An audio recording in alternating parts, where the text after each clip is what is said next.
Aïcha mi ngi noonu dalal nañ nag suñu gan ki nga xamante ni rek mooy Maguette Samb nekk nag styliste macha allah moom nag dañ koy bàyyi rek mu nuyoog téléspectateur Maguette dalal ak jàmm ci jërëjëf jigéen ñi.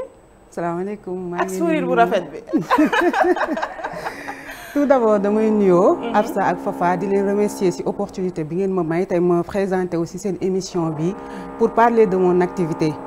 man maa ngi tudd Maguette Samb. Une jeune femme sénégalaise passionnée de mode donc voilà si maa ngi gën a évoluer si dans le mode ñi ngay xam ne dañuy sol yëre ibaadu wala yëre yu yiw yi daal de manière générale. de manière générale d'accord ab sa suñu gan a ngoog. ah Maguette naa ñu naan la dalal ak jàmm rek ci biir kër gi. jaajëf la ko waxee rek macha allah. Aïcha mi ngi noonu macha allah Maguette kontaan nañ bu baax a baax yow tamit ci li nga répondre ci invitation bi Maguette styliste la bu ñu nee stylisme lan la. bon au lieu de dire styliste du moins je préfère ñu wax entrepreneur parce que man je suis dans la mode mais j'ai pas fait de formation en stylisme donc dama évoluer ci domaine de la mode par passion. ak peut-être je dirais un héritage boo xamante ne maa ngi ko jëlee ci sama yaay bi ma nekkee xale moom dafa doon ñëw. donc tout petit daf ma mësoon intéressé mais évolué wu ma kii jànguma ko defuma formation bi donc maa ngi jàng les sciences physiques donc formation scientifique laa def après sama master ci laa commencé nag di entreprendre ndànk ci domaine boobu. D'accord. donc nekkuma styliste de formation. Voilà mais... entrepreneur laa dugg de manière entrepreneuriale laa duggee ci domaine bi. d'accord macha allah Maguette ban façon xale la woon. bon Maguette je dirais que ne xale bu bon comme on me considérait peut-être ku xaw a timide xale bu sob aussi ak koo xamante ne peut-être bëggoon na jàng. voilà je pense que loolu lañ ma doon gën a qualifié wee. d'accord à part ñëw bi nga xam ne ci nga nekk nii lan mooy sa parcours ci lan ak lan nga jaar ba yegg si fii. Voilà, comme je l'ai expliqué tantôt, au début, j'ai fait mon parcours du maternel jusqu'à l'obtention de mon bac du moins. maa ngi ko amee à Touba donc foofu laa defee sama parcours bi ma amee sama bac si laa ñëw à l'université Cheikh. kon gonek Touba nga. waaw gonek Touba laa. macha allah tubaarkalla moo tax nga yiw.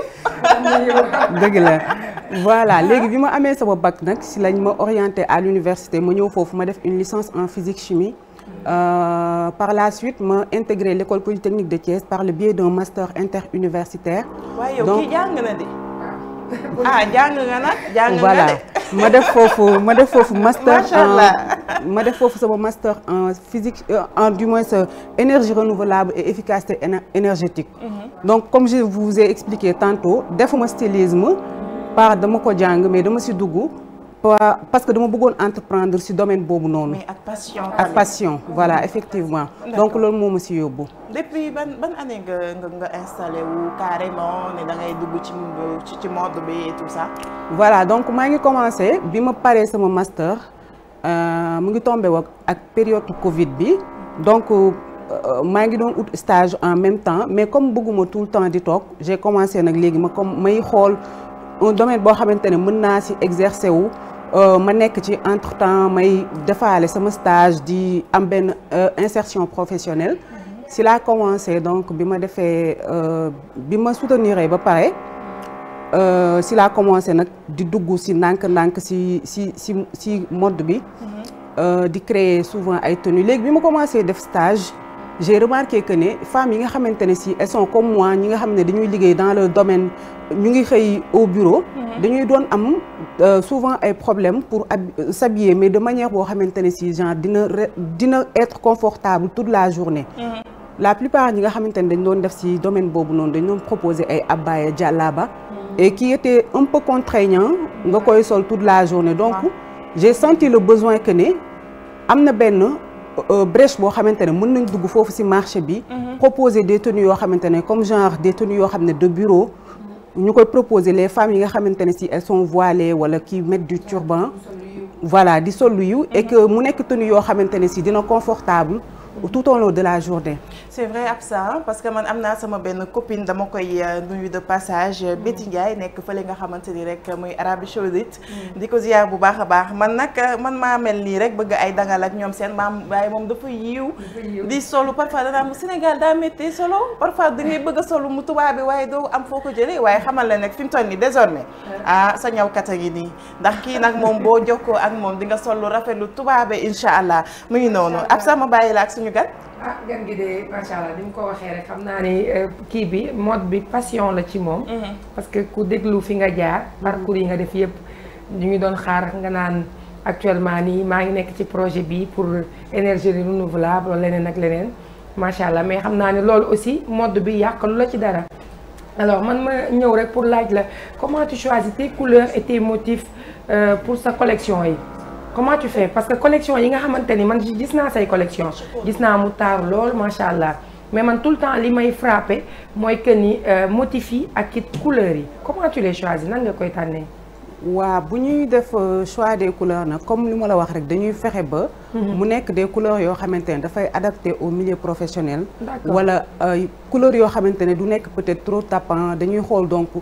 couleur yoo xamante ne daal couleur passe partout lay nekk motifs yi aussi dañuy def des motifs yoo xamante ne aussi c'est très moderne mais mu nekk aussi motifs yoo xamante ne souvent ça s'inspire des motifs africains comme tout temps ñu mën a garder suñu modernité en même temps aussi ñu rester aussi des africaines comme voilà des sénégalaises.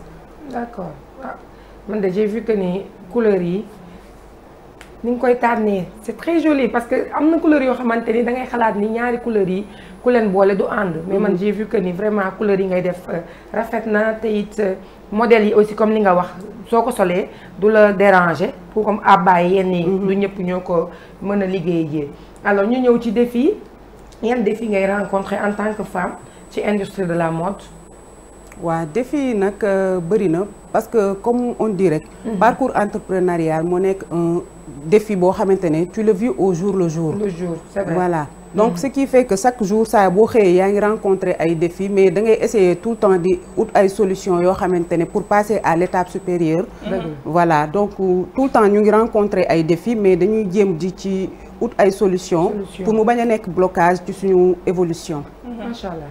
macha allah Absa mu nekk nag ay questions yu am solo de ndax couleurs yi moom da koy tànn day rafet lool mais aussi matière bi tamit da nga ciy bàyyi xel bu baax a baax comme ni mu ko waxee tout à l'heure rek dafa nekk loo xamante ni nit ki daf ko war a sol toute la journée donc couleur bi da ciy jouer waaye aussi li nga xamante ni mooy tissu bi qualité tissu bi daf ciy war a jouer bu baax a baax pour nit ki mën a nekk aussi à l'aise mu ngi noonu da ngay am ñu lay ñawal.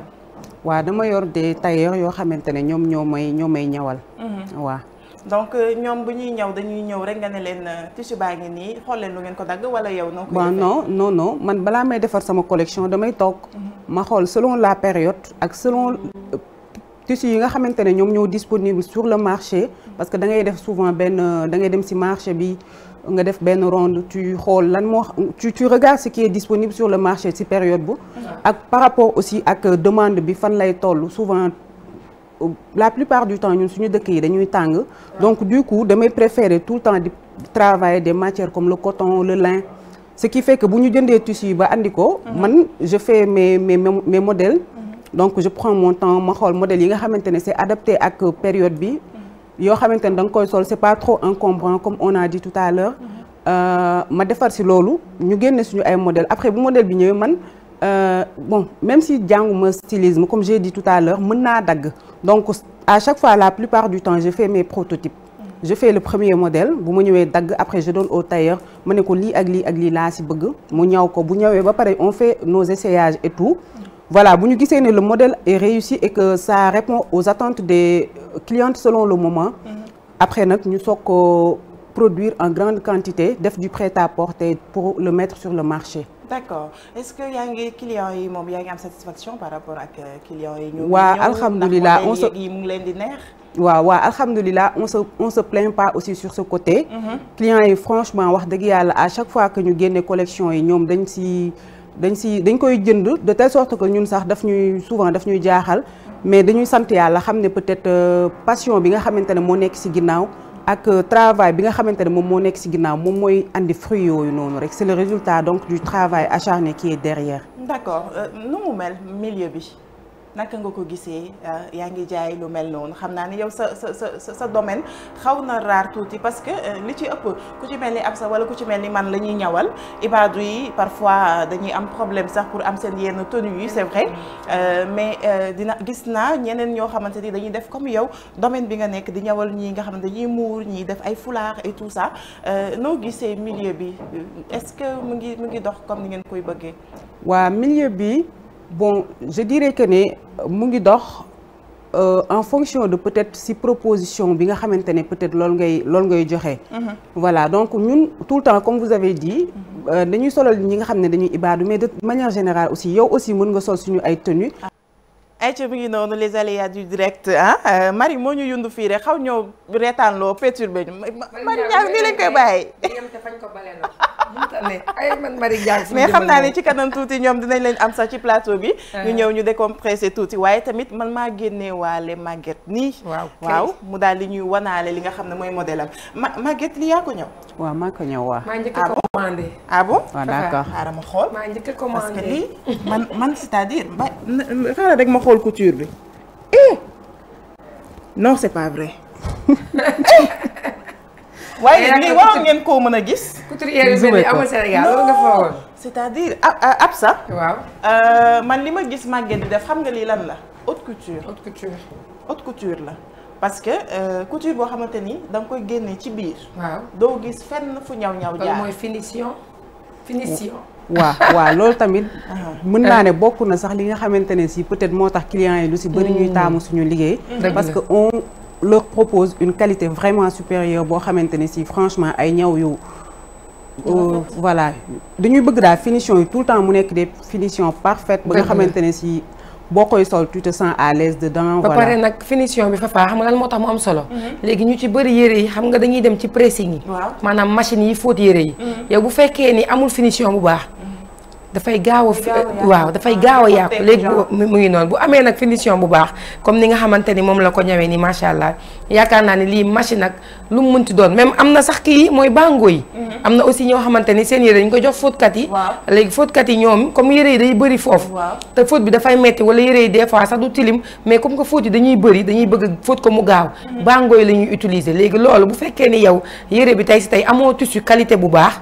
benn ñaareel ba ñaw bi wëñ ba dañ ko ñawee dëgërul yaakaar naa ni boo ko solee benn yoon doo ko solaat ñaari yoon de. dëgg la kon nag macha allah kon nag qualité couture bi nga xamante ni moom la ñu gis ci ki nga xam ne mooy Maguette Samb mi lu am solo la. dëgg la man nag lii lay wër ci ñaw dafay am du ko ci kaw rek.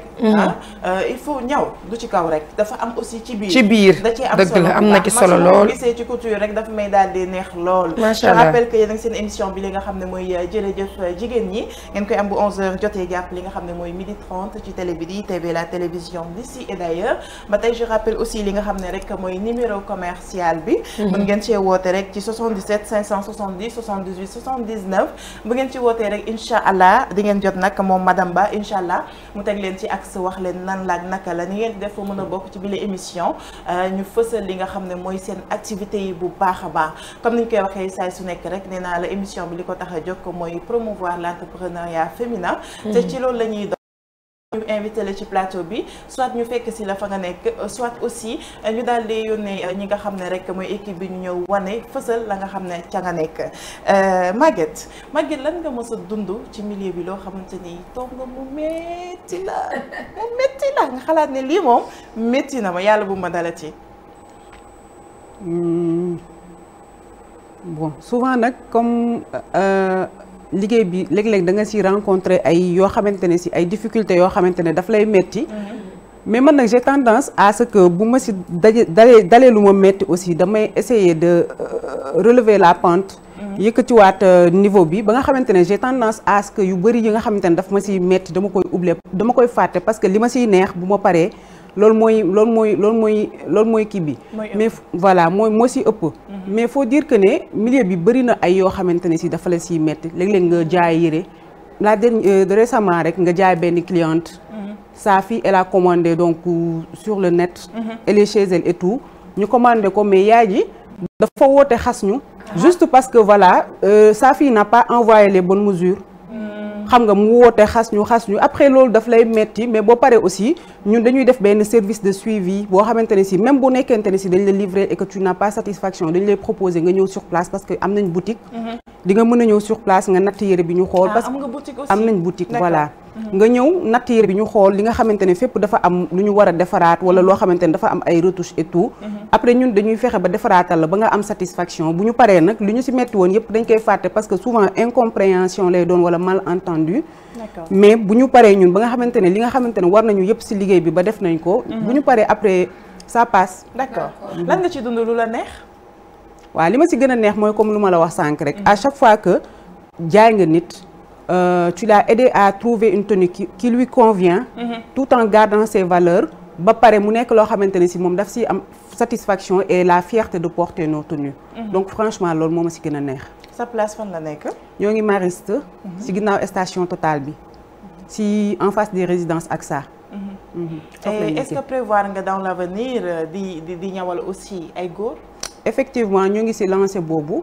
ñoo ngi ci maanaam di mettre en place un système boo xamante ne dañuy mën a ñawal góor ñi parce que tout le temps dañ koy demander da ngay gis ku ñëw jënd après dafay bëgg a jëndal jëkkëram voilà souvent aussi il y a des hommes qui ñu bëgg a niroole tissu bi voilà ñu def couple genre bokk yére yu ñuy sol affaire yooyu noonu sinon aussi da ngay gis sax ñuy laajte ba ci yére xale donc loolu yëpp ñu ngi koy xalaat pour mettre ko en place pour mën a def du prêt-à-porter pour tout le monde.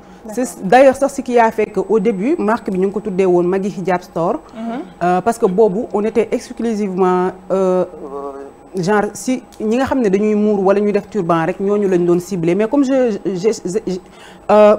je voulais dire tantôt sànq que ne genre dañu bëgg marque bi comme yow mi nga mën ko sol.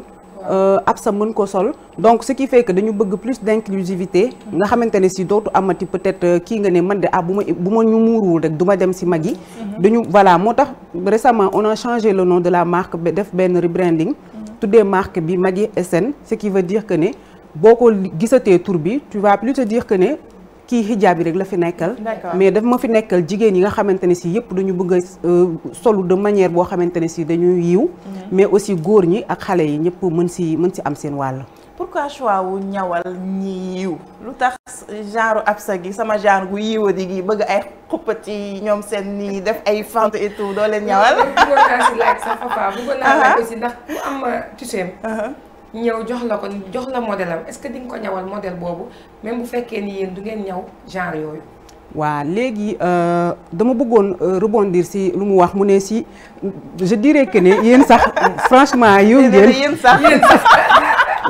mais je veux dire que ne bi ñuy commencer di def choix wu comme bi ma koy expliquer si début bi ma mën commencer may muuru di def turban ma commencer di liggéey di dem bureau affaire yooyu di xëy di wàcc comme j'ai dit que ne dama amoon problème pour yëre yoo xam ne dama koy mën a sol tout le temps ay abaya jàllaaba donc mën nga ko sol de temps en temps mais mënoo koy xëyee chaque jour ce qui fait que loolu moo tax nag comme man si période boobu laa nekkoon dama doon xool loo xamante ne mën na ma convenir mais qui peut aussi convenir à toutes les autres femmes yi nga xamante ne voilà elles sont dans mon cas et que ñoom aussi bëgg nañ ay yëre yoo xamante ne si dinañ ko mën a liggéeyee yu nekkul juste que des abaya ak robe donc loolu moo taxoon ma choisir defal ñi nga xamante ne si maanaam dañuy muuru loolu moo andi woon turu Magui bi Hijab Store bi loolu moo andi woon aussi je peux dire même la création de la marque parce que foofu la jógee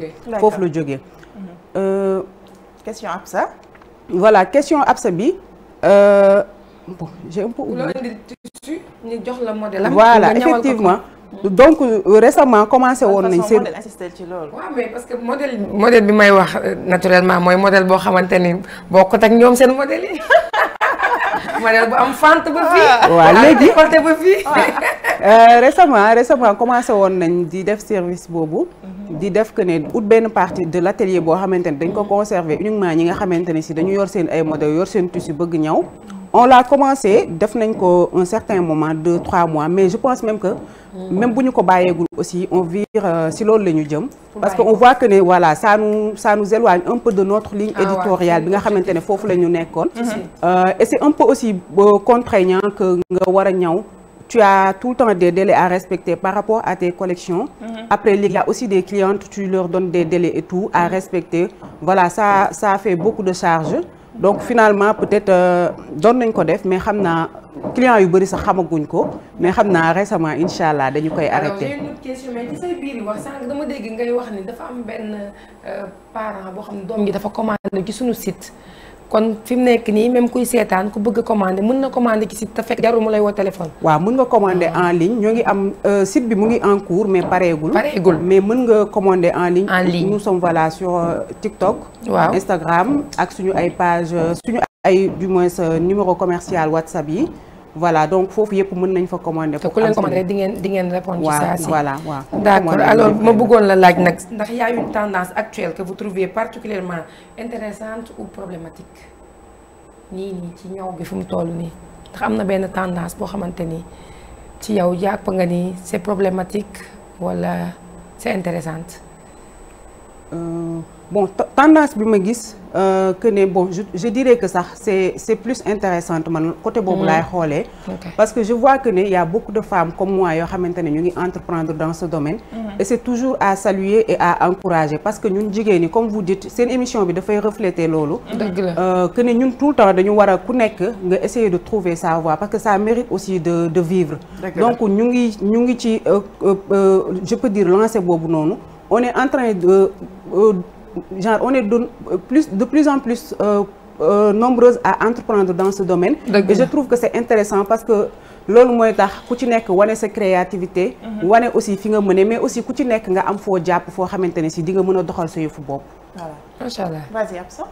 boo xanaa ma laaj ko rek au fil des temps nan nga gisee mode bi nga xamante ni tey si ngeen nekk nii comme li ngay wax nan nga ko gisee ci ay années yi di ñëw. ci ay années yi di ñëw bon. Peut-être lu may wax mooy que ne on a beaucoup plus bon je dirais que ne maanaam dañu soxla beaucoup plus d'accompagnement. ñu gën ñu accompagner dans le secteur. ba nga xamante ne si ñun ñëpp ñu siy évoluer aussi dans 5 3 4 ans ñu mën ci gën a gis suñu bopp ba nga xamante ne peut-être niveau bi ñu nekk tey. suba ginnaaw suba ñu yéeg beneen niveau boo xamante ne. dinañ mën a sax au moins ñu ne kat suñu mode bi yegg na ci niveau boo xamante ne surtout man ci li may def je dirais du prêt-à-porter. ñu yegg ci benn niveau boo xamante ne peut-être dina gën a nekk loo xamante ne parce que comme vous voyez que dans la plupart du temps dañuy importer ay yére yu ñuy sol. pourquoi pas aussi ñun tamit ñu mën a defaral suñu bopp la plupart des tenues qu'on fait même bu nekkee ay tenues modernes. des costumes des kii yoo xamante dañ koy mën a defaree fii ñu solee ko fii. bu ko defee maanaam ñun mu gën a profiter. si suñu jeunes ñi nga xamante ne si tailleurs yi. ñoom ñu gën si gis seen bopp. ñu def consommer local. def consommer du consommer local. macha allah mu nekk nag lu am solo kooku nag mooy Maguette Samb bu nekk styliste macha allah nee na sax bu ñu nee styliste waaye nañ wax rek une femme entrepreneur boo xamante ni dafa fas jom macha allah ne nag ci milieu mode bi lay dugg. di ñëw di jaay ñi nga xamante ni rek dañoo bëgg di sol lu yiw di sol lu rafet. di sol lu chic lu taas macha allah. Maguette kontaan nañ bu baax a baax ci invitation bi nga xamante ni rek répondre nga ko di la wax ne rek wax dëgg yàlla li ngay jaay rafet na yiw na set na sell na neex na bëri na.